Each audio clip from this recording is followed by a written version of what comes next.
পূর্ব বর্ধমান জেলার মাধবদীহি থানার উচালন গ্রামে গৃহস্থের বাড়িতে চুরির ঘটনায় চাঞ্চল্য। উচালন গ্রামে ব্রাহ্মণপাড়ায় ঘনবসতিপূর্ণ এলাকার মাঝে বাড়িতে একাই থাকতেন বৃদ্ধা মহিলা পূর্ণিমা যশ। ডাক্তার দেখাতে যাওয়ার জন্য এদিন মেয়ের বাড়িতে ছিলেন তিনি। আর সকালে মেয়ের সঙ্গে বর্ধমানে ডাক্তার দেখাতে যাওয়ার কথা ছিল তার। আর সকালে পাড়া প্রতিবেশীর কাছ থেকে ফোনে খবর আসে যে বাড়িতে চুরি হয়েছে। তালা চাবি ভেঙে আলমারির লকার ভেঙে সমস্ত জিনিসপত্র নিয়ে চলে যাওয়ার পাশাপাশি রীতিমতো লণ্ডভণ্ড চালিয়ে গিয়েছে চোরের দল। অবিলম্বে মাকে নিয়ে বাপের বাড়িতে ছুটে আসেন তার ছোট মেয়ে কাবেরী দোলে। তিনি জানিয়েছেন তার মায়ের সঞ্চয় করার নেশা ছিল, তিনি টাকা জমিয়ে রাখতে পছন্দ করতেন। সেই জমিয়ে রাখা টাকা নিয়ে চম্পট দিয়েছে দুষ্কৃতীরা বলে অভিযোগ। প্রায় 5 লাখ টাকা ছিল আলমারিতে। এছাড়াও 7 থেকে 8 ভরি মতো সোনার গহনা ছিল আলমারিতে। সেই সব নিয়ে চম্পট দেয় চোরের দল। বাড়ির দলিল থেকে শুরু করে সমস্ত জিনিস তছনছ করে রেখে দিয়ে গেছে চোরের দল বলে অভিযোগ। ইতিমধ্যে খবর দেওয়া হয়েছে মাধবদীহি থানার পুলিশকে। ঘটনাস্থলে এসে পুরো বিষয়টি খতিয়ে দেখেন পুলিশ আধিকারিকেরা। এরপর থানায় লিখিত অভিযোগ করবার প্রস্তুতি নিচ্ছেন ক্ষতিগ্রস্ত পরিবার। এই কথা জানিয়েছেন বাড়ির ছোট মেয়ে কাবেরী দোলে। জনবহুল এলাকার এমন চুরির ঘটনাকে কেন্দ্র করে চাঞ্চল্য ছড়িয়েছে সমগ্র এলাকা জুড়ে। মায়ের কি আছে? তোমার মাকে একবার ঠিলে ফেলে দিয়ে বলতো চাবি কোথায়?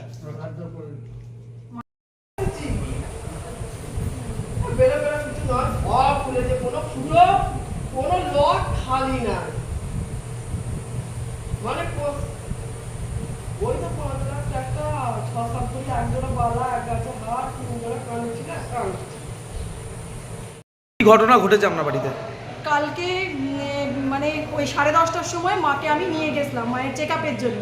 আমার বাড়ি আপুয়ে নিয়ে গিয়েছিলাম যে আজকে আমি বিকালে বর্ধমান যাব। আজকে সকালবেলায় ফোন আসছে যে সমস্ত ঘর খোলা এবং আলমারি পুরো ভাগ করে তারা সব নিয়ে চলে গেছে, লুট করে নিয়ে চলে গেছে। এটা তো কোনোদিন হয় না। এটা কোথায় ঘটেছে ঘটনাটা? এটা উচালন, বর্ধমান ডিস্ট্রিক্ট, পূর্ব বর্ধমানের উচালন গ্রামে হয়েছে। আর আমার বাবার নাম হচ্ছে লেট মৃত্যুঞ্জয় যশ, মায়ের নাম পূর্ণিমা যশ, আর আমি হচ্ছি ওনার ছোট মেয়ে।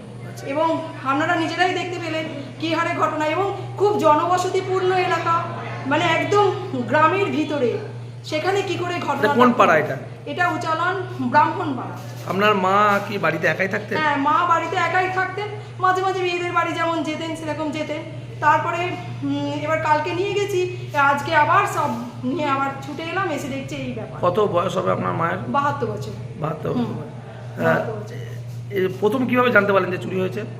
পাশের বাড়ির আমাদের ওই যে দাদার ছেলে আছে, সে ফোন করে দিয়ে আমার বড় দিদিকে, আমার ফোনটা পায়নি কেউ, দিয়ে ও ফোন করে, এবার বড় দিদি আমাকে ফোন করে বলে, দিয়ে তারপরে সঙ্গে সঙ্গে আমরা আসি, এসে দেখতে পাই এই অবস্থা হয়ে পড়ে আছে।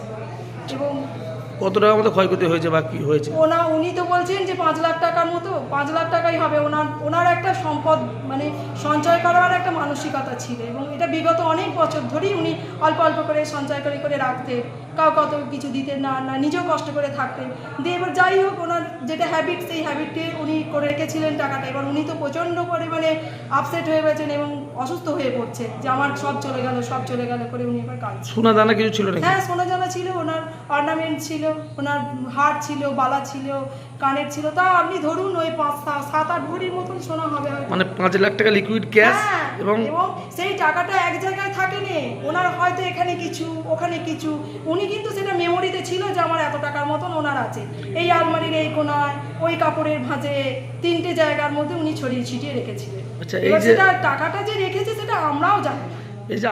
পূর্ব বর্ধমান থেকে নিজস্ব প্রতিনিধির রিপোর্ট, 99 নিউজ বাংলা।